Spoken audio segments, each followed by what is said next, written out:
La situación del Medio Oriente no se presentaba hace 25 años cuando cae el muro de Berlín. Tú precisamente estabas en Bucarest, en lo que llamaban la cortina de hierro. ¿Cómo fue esa experiencia vivida por ustedes tan cerca de Berlín? Bueno, en primer lugar habría que precisar que esa fue una experiencia que fue matizada por los mecanismos que oscurecían el cruce de información. Recuérdense pues que Rumanía estaba realmente cubierta pues por un manto oscuro que impedía que se filtrara la información normalmente, además que por la parte que uno podía obtener la información también era muy limitada y muy sometida pues a Tiempo de unos Ceausescu, ¿no? en la época de Nicolás Ceausescu, sí. Sin embargo, eso tuvo un gran impacto, como todos sabemos. Fue una realidad que no pudo eludirse, no pudo evitarse. Y eso que llamaban durante una época vientos de pueblos libertarios se penetran por todas las rendijas de esos pueblos que estaban encerrados en el comunismo.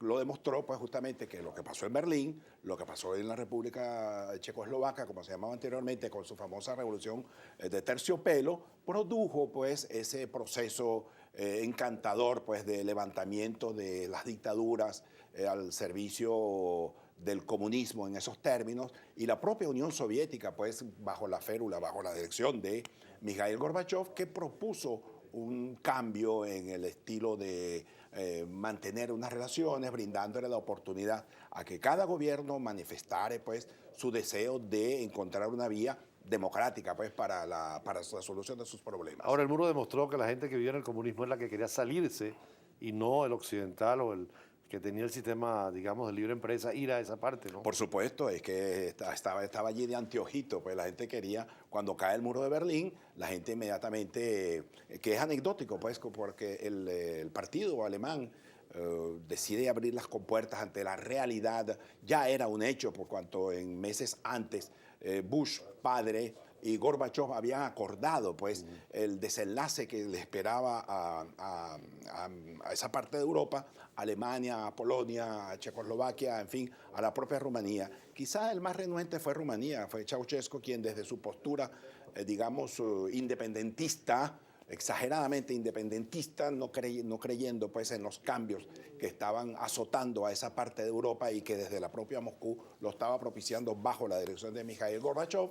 No quiso entenderlo y bueno, todos sabemos cuál fue el desenlace que le ocurrió a Nicolás Ceausescu y a su esposa y a un grupo más de colaboradores más cercanos. En el caso de Alemania, bueno, estaba por esperarse, pues, ¿no? El desenlace, pues, la ruptura, la caída del muro, desde el punto de vista político, la caída física fue un proceso un poco más largo, ¿no? Que permitió la conjunción de las dos Alemanias y bueno, el proceso de reacomodo de esos dos países en una sola comunidad, arrastrando la federal con la democrática, porque era una rémora, porque tenía que adaptarse a los esquemas de desarrollo de la democrática con la federal, como en efecto Podría pasó. significar que cuando caigan otros muros, como el de Corea del Norte y el del Sur, pudieran reunificarse bajo el modelo de las dos Alemanias. Eso está por verse. Yo personalmente avisoro y veo, percibo una posibilidad, por cuanto es indetenible los procesos de cambio que ocurren en el mundo. Yo no es que sea un panglosiano en el sentido que observo el mundo con un optimismo exagerado, sino que es una propia dinámica, es una dinámica que te induce a ti a creer pues, que los procesos de cambio, los procesos de transformación se ponen al día y además por razones pragmáticas desde el punto de vista económico. Es la mejor manera de encontrar las soluciones. En muchos países que se encierran en sí mismos deciden romper ese aislamiento, deciden romper ese encierro y encuentran nuevas formas de conectarse con otros países. Profesor Torres, ¿qué elecciones para América Latina significó la caída del muro de Berlín, el fin del comunismo, la actitud de Gorbachev con la transparencia y el glasnost, es decir, la reestructuración y sobre todo los cambios sociales de una Europa que se unió hacia la Europa occidental dejando el comunismo clásico? Bueno, tres cosas diría yo. Uno, el hecho pues que esos países ya no aguantaban esa forma de dominación en la cual un solo partido, una sola agrupación política decidía la suerte de millones de seres humanos. Eso por un lado ya no respondía pues a las novedades que ellas como sociedades habían creado.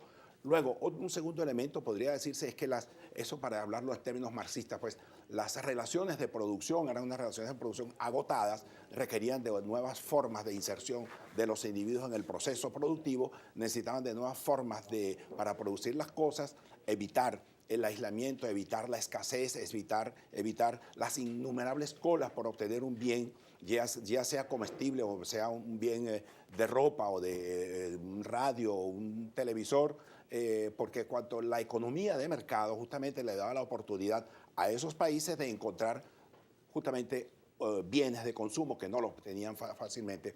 Y en tercer lugar, desde el punto de vista político, la importancia pues, de la inserción de un esquema de dominación en el cual los individuos participaran con libertad y con una libertad sí para escoger la vía que ellos pudieran y que quisieran aceptar, pues, asumir para sí, para dirigir los destinos de sus países sin la imposición extranjera por parte de los soviéticos. Bueno, muchísimas gracias, profesor Eloy Torres, por esta breve conversación también sobre el tema.